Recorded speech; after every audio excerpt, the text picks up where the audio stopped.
नमस्कार दोस्तों, तिवारी क्लासेस में आपका स्वागत है। आज की इस वीडियो में संरचनात्मक भाषा विज्ञान, इसी के अंतर्गत फर्दिनांद द सस्सूर के मान्यताओं को समझेंगे। फर्दिनांद द सस्सूर को सिंपली सस्सूर भी कहा जाता है। तो भाषा विज्ञान के संबंध में सस्सूर की मान्यता आज के इस वीडियो में इस बारे में चर्चा करेंगे। आप जानते हैं कि आधुनिक भाषा वैज्ञानिक के रूप में फर्दिनांद द सस्सूर का श्रेष्ठ स्थान है। स्विस भाषा चिंतक सस्सूर ने संरचनात्मक भाषा विश्लेषण के क्षेत्र में महत्वपूर्ण योगदान दिया। सस्सूर ने जिन सिद्धांतों का प्रतिपादन किया वे यूरोप की प्रचलित भाषाओं के अध्ययन पर आधारित है, किंतु उसका प्रयोग दूरगामी था। अर्थात इन्होंने जो अपना बेसिक बनाया था वो क्या था, यूरोप की भाषाओं को वो बेसिक बना के काम किया था, लेकिन इसका जो यूज़ है तो विश्व के अन्य भाषाओं में भी बहुत अच्छे से हो सकता है। काल की दृष्टि से सस्सूर का आविर्भाव ऐसे समय में हुआ जब भाषा का ऐतिहासिक अध्ययन अपना स्वर्ण युग मना रहा था, है ना। ऐतिहासिक अध्ययन अर्थात भाषा का काल क्रम के अनुसार किस तरह से परिवर्तन हुआ, इस बारे में अध्ययन होता है। जैसे कि अगर भारत में हिंदी भाषा किस प्रकार से आया, तो इसका हम लोग क्या है कालक्रम अगर देखते हैं तो बताते हैं पहले संस्कृत, उसके बाद पाली, फिर प्राकृत, उसके बाद अपभ्रंश और उसके बाद खड़ी बोली हिंदी, है ना। तो इस तरह से ऐतिहासिक अध्ययन किया जा रहा था और सस्सूर का आगमन उसी समय हुआ। सस्सूर के सिद्धांतों को मुख्य रूप से 3 भागों में विभक्त किया गया है। प्रथम, भाषा के संदर्भ में ऐतिहासिक भाषा विश्लेषण के अंतर्गत एककालिक एवं बहुकालिक अध्ययनों को स्पष्ट परिभाषित करने का कार्य सस्सूर ने ही किया। ठीक है। एककालिक अध्ययन के अंतर्गत किसी विशेष काल में भाषा को संप्रेषण की स्वतः पूर्ण व्यवस्था माना है। नाम से ही स्पष्ट हो रहा है, एककालिक अध्ययन, है ना। अर्थात किसी विशेष काल में उसके बारे में अध्ययन करना है। वैसे ही ऐतिहासिक तथा बहुकालिक अध्ययन में भाषा के क्रमिक विकास को महत्व दिया है ना। अर्थात किस तरह से एक के बाद दूसरा कालखंड आया और उस भाषा में किस प्रकार का विकास आया। अतः यह एककालिक अध्ययन वर्णनात्मक माना जाता है, जो कि इस काल का अत्यंत महत्वपूर्ण भाषा अध्ययन का सिद्धांत था, और अनेककालिक को ऐतिहासिक माना गया, है ना। तो 2 प्रकार की बातें आ गई, एक एककालिक अध्ययन और एक बहुकालिक अध्ययन। एककालिक अध्ययन को वर्णनात्मक अध्ययन भी कह सकते हैं, और जो बहुकालिक है उसको कालक्रमिक अध्ययन भी कह सकते हैं या ऐतिहासिक अध्ययन भी कह सकते हैं। तो ये कॉन्सेप्ट सबसे पहले ये सस्सूर ने ही क्लियर किया। ठीक है। वैसे ही दूसरा अगर उनका महत्वपूर्ण मान्यताओं का बात करें तो उन्होंने ये लॉन्ग और पारोल संबंधी अपनी अवधारणा प्रस्तुत की। ये काफ़ी महत्वपूर्ण टॉपिक है। लॉन्ग और पारोल से संबंधित शॉर्ट टिप्पणियाँ भी पूछी जाती है। हाँ, तो दोनों के मीनिंग को पहले समझ लेते हैं। तो स्पष्ट रूप से आप ये समझिए कि जो भाषा व्यवस्था है उसको क्या कहते हैं, उसको लॉन्ग कहते हैं, और जो भाषा व्यवहार है उसको क्या कहते हैं, पारोल कहते हैं। अर्थात ऐसे समझ सके कि भाषा व्यवस्था जिसके अनुसार क्या है, हम लोग व्याकरणिक जो संरचना है उसको भी क्या करते हैं, ध्यान देते हैं। जो संरचना है अर्थात पहले क्या आना है, पहले कर्ता को आना है, फिर कर्म को आना है, फिर क्रिया को आना है, या फिर कर्ता के बाद क्रिया आएगा, बाद में कर्म आएगा, है ना। तो इस तरह का जो एक व्यवस्था है, किसमें क्या लिंग का प्रयोग होगा, किसमें क्या वचन का प्रयोग होगा, अर्थात जो व्याकरणिक ढांचे में उसको बनाया जाता है उस भाषा को, अर्थात उसी को क्या कहते हैं, भाषा व्यवस्था कहते हैं। हर भाषा का ये व्यवस्था क्या हो सकता है, अलग अलग हो सकता है। जैसे हिंदी का अगर बात करें, हिंदी का एक सामान्य वाक्य अगर लें तो राम घर जाता है। उसी को अगर संस्कृत में ट्रांसलेट करें तो राम गोज टू हाउस। अर्थात इंग्लिश में जो देखे ये हाउस वर्ड ये कहाँ हुआ, लास्ट में यूज़ हुआ, अर्थात जो ऑब्जेक्ट था वो लास्ट में यूज़ हुआ।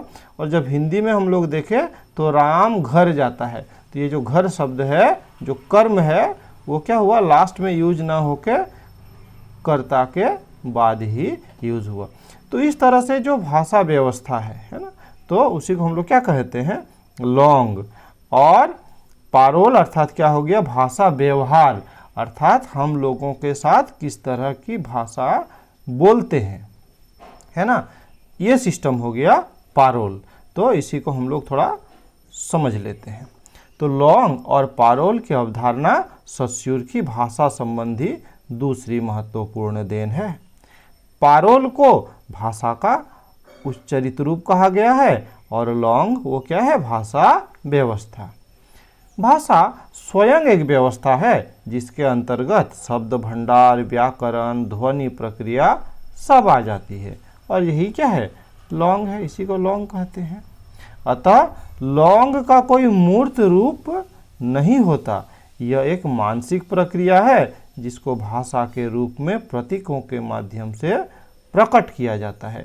और जब इस भाषा को क्या करते हैं, प्रकट करते हैं, है ना, प्रकट करते हैं, तो मौखिक रूप में लाते हैं, तो इसी प्रकटीकरण को क्या कहते हैं, पारोल कहते हैं। जो मैंने बताया कि भाषा व्यवस्था और भाषा व्यवहार।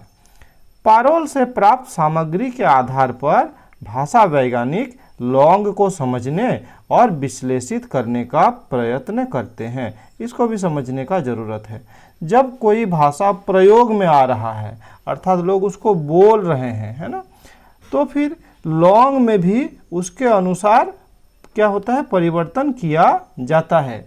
अर्थात बहुत सारे ऐसे शब्द हैं जो मानिए दूसरे भाषा से आया हुआ है, उसको भी उस भाषा में धीरे धीरे क्या है, सम्मिलित किया जाता है। उदाहरण स्वरूप अगर आप दिल्ली क्षेत्र को देखेंगे तो वहाँ के लोग जो हिंदी बोलते हैं, उस हिंदी शब्द में बहुत सारा हरियाणवी का शब्द, पंजाबी का शब्द घुसा हुआ है ना। अर्थात क्या हुआ, वहाँ का जो भाषा व्यवस्था है अर्थात लॉन्ग है, तो इसमें भी परिवर्तन किया जाता है या इसमें भी परिवर्तन हो रहा है। अर्थात लॉन्ग पारोल को प्रभावित कर सकता है, वैसे ही पारोल भी लॉन्ग को प्रभावित करता है। तो सस्यूर का कथन है कि लॉन्ग परस्पर संबंध तत्वों की व्यवस्था है, अर्थात शब्द भंडार, व्याकरण, संरचना, ध्वनि इत्यादि भाषा के ऐसे घटक हैं जो एक दूसरे से एक व्यवस्था के तहत जुड़े हुए हैं। इनका विश्लेषण या इनका अध्ययन एक दूसरे के साथ संबंध के आधार पर ही किया जा सकता है, स्वतंत्र रूप से नहीं, है ना। अर्थात जब भाषा व्यवस्था का अध्ययन करते हैं तो उसको सभी तत्वों को संबंधित करके ही उसका अध्ययन किया जाता है। इसी प्रकार सस्यूर के द्वारा भाषा की संरचनात्मक व्यवस्था पर भी पर्याप्त प्रकाश डाला गया है ना। अर्थात भाषा की संरचना किस प्रकार होनी चाहिए, है ना। अब हम लोग देख लेते हैं तीसरी जो उसकी मान्यता है, ये भी काफ़ी महत्वपूर्ण है। तो सस्यूर ने शब्द अर्थ संबंध को यादृच्छिक माना है, अर्थात किसी भी भाषा में किसी शब्द का प्रयोग किसी खास वस्तु के अर्थ में होता है तो उस वस्तु का बिंब हमारे मस्तिष्क में प्रकट हो जाता है।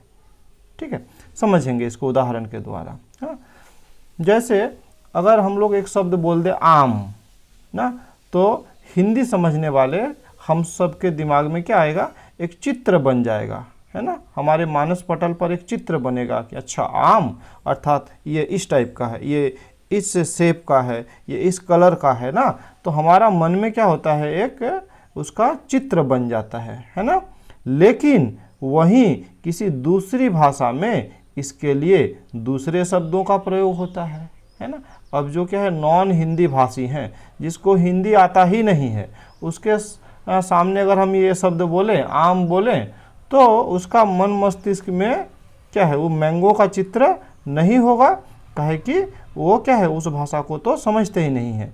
तो यहीं पे सस्यूर बताना चाहते हैं कि शब्द अर्थ संबंध को यादृच्छिक माना, अर्थात हम लोग उसको अपने मर्जी से उसका प्रयोग कर सकते हैं, है ना। जैसा भाषा का प्रयोग करते हैं उसके हिसाब से शब्द और अर्थ का संबंध हो सकता है ना। जैसे कि हम लोग बोले कि आम, ठीक है, तो हम लोग एक फल को कह सकते हैं। आम का मतलब दूसरा भी मीनिंग हो सकता है, क्या है, दूसरे भाषा में, है ना। तो ये यादृच्छिक है। कहा जा सकता है यह एक यादृच्छिक प्रक्रिया है जो तर्कातीत है, मतलब जिसको तर्क के दायरे में नहीं लाया जा सकता है। अर्थात सेव के लिए हिंदी में इसी शब्द का प्रयोग क्यों हुआ, इसका कोई कारण नहीं है। ये सिद्धांत प्राचीन भारतीय सिद्धांत के बहुत निकट है। अर्थात जिसको जो नाम दिया गया सो दिया गया, वो नाम उसको क्यों दिया गया इसके पीछे कोई लॉजिक नहीं है। सस्यूर ने भाषिक इकाइयों को दो भागों में विभाजित किया, रूप क्रमात्मक और विन्यास क्रमात्मक। संरचना के तत्वों को विन्यास क्रमात्मक अंतर संबंधों का अध्ययन किया जाता है तथा व्यवस्था में रूप क्रमात्मक के संबंधों का अध्ययन किया जाता है ना। अर्थात जब व्यवस्था की बात करते हैं, भाषा व्यवस्था की बात करते हैं, तो रूप क्रमात्मक संबंधों का अध्ययन करते हैं, और जब भाषिक संरचना का बात करते हैं तो उसमें विन्यास क्रमात्मक संबंधों का अध्ययन किया जाता है। रूप क्रमात्मक संबंध को सहचारी संबंध भी कहा जाता है। सस्यूर के अनुसार सहचारी संबंध ऐसी भाषिक इकाइयों के बीच में होता है जो अर्थ की दृष्टि से तथा व्याकरणिक दृष्टि से समानता या विरोध आदि पर आधारित साहचर्य के कारण ऐसे वर्ग का निर्माण करती है जिसमें किसी एक भाषिक इकाई के याद आते ही दूसरी भाषिक इकाई का भी स्मरण हो जाता है। अर्थात एक दूसरे से कनेक्टेड हैं, इंटरकनेक्टेड हैं। जैसे कि अगर हम लोग खाना ये शब्द का स्मरण करें तो खाना का शब्द स्मरण करते ही हमें थाली, व्यंजन, रोटी का टुकड़ा मुंह में डालना आदि स्वतः ही क्या हो जाता है, स्मरण हो जाता है ना। तो ये एक हो गया। अब अगर विन्यास क्रमात्मक का बात करें, वो क्या था, क्या देख लिए हम लोग, रूप क्रमात्मक देख लिए, है ना, जिसमें क्या है कि भाषिक समानता है ना, जो समानता वाले शब्द है एक को याद करने से दूसरा भी क्या होता है, याद आ जाता है। और अब जब विन्यास क्रमात्मक संबंध का बात करें तो बताया जा रहा है कि इसमें विन्यास क्रमात्मक संबंध भाषिक इकाइयों के पहले बाद में दोनों ओर के संबंध में होते हैं, ठीक। अर्थात इसका क्या देखना है, इसका विन्यास देखना है, विन्यास का क्रम को देखना है। जैसे विद्यालय, इसमें विद्या तथा आलय, वैसे ही विज्ञान में वि जोड़ ज्ञान, ये क्या है, विन्यास क्रमात्मक दृष्टि संबंध है। सस्यूर वाक परिपथ, है ना, स्पीच सर्किट की भी बात करते हुए भाषा को एक सामाजिक तथ्य मानते हैं, है ना। भाषा कैसे रूपायित होती है, कैसे रूपाकार ग्रहण करती है, इस प्रश्न को वे स्वयं ही उठाते हैं और उत्तर भी स्वयं ही देते हैं। वे लिखते हैं, जब हम ऐसी भाषा में बोलने वाले को सुनते हैं जिसे हम नहीं जानते, तब हम सामाजिक तथ्य की परिधि से बाहर होते हैं जिससे हम अपरिचित हैं। यदि हम समुदाय विशेष के व्यक्तियों के मस्तिष्क में संरक्षित ध्वनि, बिंबों, प्रतिबिंबों को समझ सके तो हम उस सामाजिक बंधन को आत्मसात कर सकेंगे, है ना, को जिससे भाषा निर्मित हुई है ना। अर्थात उस संबंध को जान पाएंगे जिससे क्या हुआ, ये भाषा निर्मित हुई है। और अगर हम उस भाषा से अननोन हैं तो फिर क्या है, हम कुछ समझ ही नहीं सकते। वस्तुतः भाषा किसी निश्चित समुदाय के व्यक्तियों के बोलने समझने और भाषिक अनुशासनों से निर्मित होती है। भाषा वक्ता के बोलने में अस्तित्व ग्रहण ही नहीं करती, वरन समुदाय के बोलने समझने के प्रयासों द्वारा भी निर्मित होती है ना। अतः जेनेवा के भाषा चिंतक फर्डिनांद द सस्सूर ने विश्व के भाषा चिंतकों को अपने मौलिक विश्लेषण से सैद्धांतिक आधार प्रदान कर भाषा तथा चिंतन के क्षेत्र में नया आयाम उपस्थित किया। तो इस प्रकार आज के इस वीडियो में इतना ही।